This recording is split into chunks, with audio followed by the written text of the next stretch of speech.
on, people. I want to do a follow-up on a few of these last few videos I put out. There was all kind of new information that I got. So, on the shooting of the officer, where the guy was flat-footed and the guy pulled out the AR and shot him and killed him, I said that it seemed kind of odd that Homeland Security was, and I was being kind of smart-ass, Homeland Security just happened to be there driving by in their camis. Well, now it comes out that the wife is suing because they let him in an ambush. Evidently, Homeland Security asked this trooper to do the stop, which again only reinforces my position. I thought he was lackadaisical on this stop with no information. The fact that he was doing the stop for Homeland Security, who was investigating a freaking drug dealer, he was even more lackadaisical. And then he saw a gun, and he didn't escalate it, even though Homeland Security evidently asked him to do. We called it a pretext stop. A pretext stop is basically we stop you for something to get your ID, to slow you down, to stop you from going for another investigation. A pretext stop is I just follow you until I get some sort of violation, and then when I get a violation, I pull you over and I get what I need for the other agency that I'm helping. But normally, if I'm doing a pretext stop for somebody, I know what the investigation is.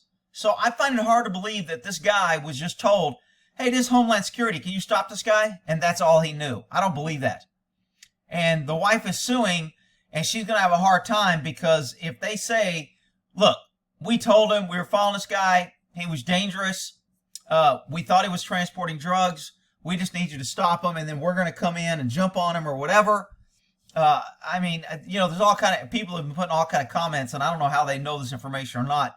They're saying the Homeland Security was going to stop him, but they didn't have lights and siren, so they had to get a marked unit. If that was the case, they would have been with him. They'd have walked up with him. They'd have took him down at gunpoint. So that doesn't make sense to me, that Homeland was going to stop him, and then they let this guy approach the car by himself. So to me, that doesn't pass the smell test. It also doesn't pass the smell test that an officer on the road is going to make a stop for another agency and not ask why or what's going on. I mean, if the FBI pulled up to me in a patrol car and said, hey, FBI, can you stop that car and ID that person? I'd be like, why? Well, we got an investigation going on. What's the investigation? Well, we can't talk about it. Well, does it include violence? Well, we can't talk about it. If you can't give me something on what I'm stopping this guy for, I ain't stopping him. You stop him. Well, we can't stop him because we're not peace officers and we're not supposed... Well, then you got to give me something. I'm not going to walk up there blindly because are you investigating a financial crime? We can't talk about it. Well, then I ain't freaking doing it. So for me, for an officer to just blindly, and a lot of your highway patrol guys are blind order followers. Write ticket, see violation, pull over, write ticket, go to court, guilty, collect money, go back out, write ticket. You know, so they are kind of robots, and that's why most cops don't respect them, don't think they're real cops, because they really aren't. So for this cop just to go up and stop because Homeland Security told him and didn't know anything, I would have a hard time to believe that. According to the attorney who represented the officer, Homeland Security agents asked Officer Jarrett to pull over a car when they knew the occupant of the vehicle was a known violent felon with semi-automatic weapons and large amounts of drugs inside the vehicle. They did so without telling officer any of this. I just find that hard to believe. Now, Homeland Security, when you get government agencies involved, there's a lot of incompetence. So Homeland Security ain't the sharpest tools in the shed either. A lot of times, local small-town cops go to Homeland Security because they don't require a lot of experience and they make more money. So their pool of officers are not your experienced, good, highly trained officers. They're guys looking for an easy federal job. So let's see here. I just find it hard to believe on that, but I thought it was interesting. A lot of people were making comments, telling me I was full of shit. And, man, you don't think that was just an accident at Homeland? I didn't, but I didn't have any facts or any information that it wasn't. Now it's coming out. They asked him to make the stop. But did he follow policy? What's the policy for that? Did he notify his supervisor? Why would you walk up to a car of Homeland Security? I mean, look, why is Homeland Security doing this? I just can't imagine he didn't know. And then the other one I want to cover was the Virginia cops that pulled over Mr. I am a victim lieutenant in the Army who had time to set up his camera, but then said he was afraid. In this, I found out, or I'm finding out, I read one article to where the one cop got fired. The bald cop, the Marine dude that pepper sprayed him, he got fired. And I remember saying that guy was out of control and blah, blah, and he had his chief on the scene, and he explained to the chief, and I think I made a comment about, I wonder if he told his chief what really happened because it's on video or whatever. But evidently the chief saw it, and he got fired. And then the other one I want to do was the riots, peaceful protests in Minnesota, where the white female cop shoots Daunte Wright in the back. It was an accident. Okay, so she's been on the force for 23 years and still doesn't know the difference between a taser and a gun. And a lot of people are saying, why do they make the tasers and the guns the same? It's a training issue. If you have something that when tasers, they did make a square taser for a while. It looked like a large glasses. If you put your sunglasses in a case, it looked like a long one of those. And it was very awkward. And you pulled it out, and it was almost like something you would hold like a Kubotan or a sharp baton, and you would stab it into the person and shock them. So it was a block. And over time, they said if it was like a gun, it involves less training. You don't have to retrain the sights. You don't have to retrain the grip. You don't have to retrain the point and aim. You don't have to train anything. So let's make it look like a gun. And then, of course, they said, well, what about the problem of accidentally pulling the taser thinking you have a gun? So then they started redesigning the grip to be bigger and odd and not the same as a gun. Although you grip it like a gun, it has a different feel. And then, of course, the tasers are made of plastic, so they're a lot lighter than a gun. A gun loaded with full magazines is much heavier. A gun that has to, support a cartridge blowing up is thicker metal, whereas a taser is not.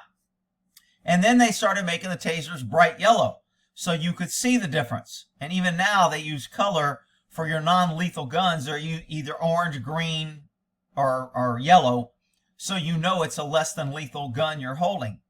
But this lady's taser was black, which they don't use the yellow ones, no big deal. And then, of course, they said you need to carry it opposite side of your gun so you don't accidentally draw it. Well, again, I always go back to the quota hiring. We hire people because of what bathroom they use or what color they are or how they identify for the day in order to be PC, and then we don't concentrate on their lack of physical abilities. They can't pass the academy. What do? We lower the standards for the academy. They can't pass the written test. What do? We lower the standards for the written test. We make the written test easier so we can hire people for different reasons than standards.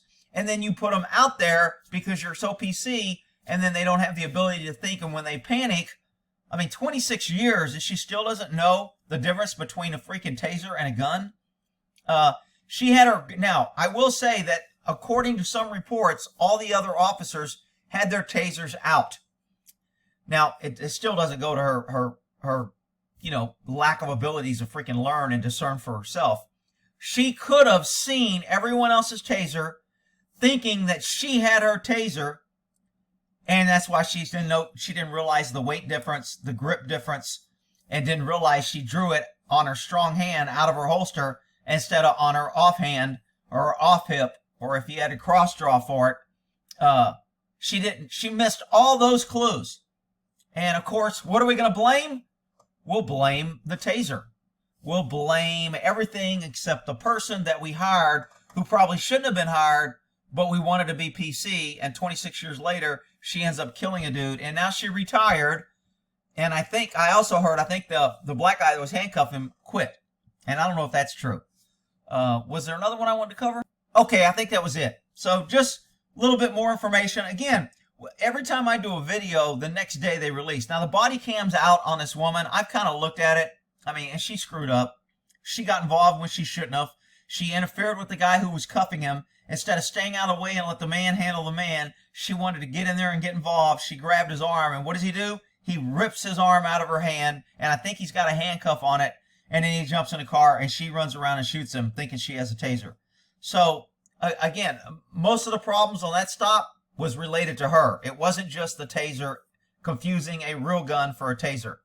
But anyway, and who thinks if a pesky citizen said, I shot him, but I thought it was a taser, that they wouldn't be charged and crucified?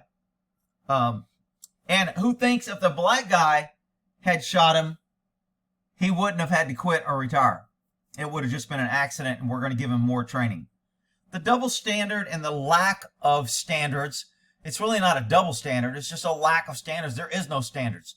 They do what they want, and they hire who they want, and they promote who they want, and they penalize who they want, and they pick people that they don't like because of their color, and then they pick other people they like because of their color, and they promote those people because of their color, and they won't promote other people because of their color. I mean, it's just become the complete bizarro opposite world of everything that's supposed to be blind.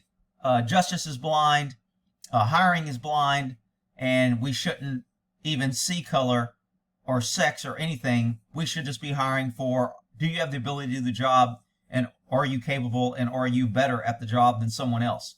But that went out the window as soon as liberal PC shit got involved. Anyway, we'll end that there on my 3 videos that I had stuff wrong or I found out more information.